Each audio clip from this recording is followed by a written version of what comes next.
მამა თუ გიფასებდათ ხოლმე ნახატებს? კი.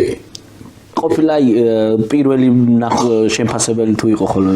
იცი რა, პირველი შემფასებელი ეგრე მეც ეგრე არ ვაჩვენებდი და რაღაცა მოწონდა, რასაც ვაკეთებდი მოწონდა ყოველ შემთხვევაში. პირველი შემფასებელი მე ვიყავ ხოლმე მაგის თარგმანების, მაგრამ მე და ჩემი ძმა. რა საინტერესოა.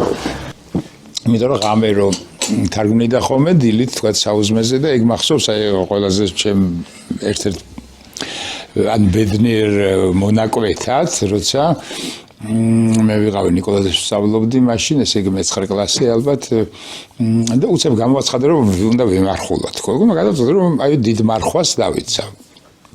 თუმცა არა ვარ ეკლესია უბრალოდ ეგრე ჩავთვალე რომ მაინტერესებს ეგ ამბავი და იმიტომ რომ ძალიან ბევრს ჭამდი მე ხო ესე გამხდარი ვიყავი და ვიფიქრე რომ აბა რამდენად რაღაც შევძლებდი და ძალიან გამიადვილდა იმიტომ რომ twin-ში რომ დავუშვი მარხულობ და აბსოლუტურად პრობლემა არ არის კი არა იმდენად მოკლედ მარხულობ და სახლში მოვედი თქვი და მაშინ ცხოვრობთ ამ სახლში როგორც ძველი სახლი იყო მე მამა ჩემი და ჩემი ძმა და სამი კაცი ასე ვთქვა და მეთქი რომ მე მეთქი გადავწყვეტე ვიმარხულოთ ჩემმა ძმა თქვა რომ ეცი რა მეც ვიმარხულებ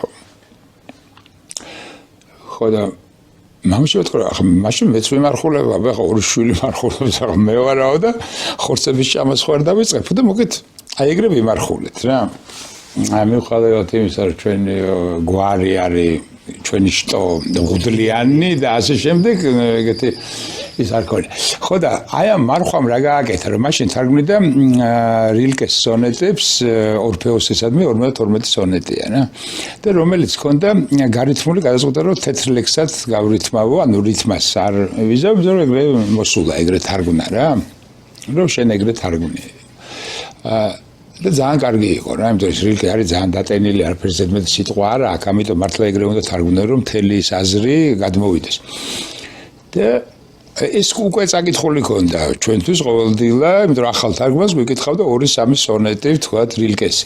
და რო თქვა რომ იცი რა და აი ამ მარხვისგან მოკლედ ძალიან ესეთი აღმოჩნდა ეს პერიოდი მაგისთვისაც ესეთ კარგი იმ ხრივ რომ პროდუქტიული რა. მოკლედ ნუ ცხიმებს არ იღებ იმას რაც მარხვას ბუნებრივია მოაქვს, ხო? გონება ბევრად უფრო და უცებ იზაგზე ეხლა გადავწყვეტე გავრითმო.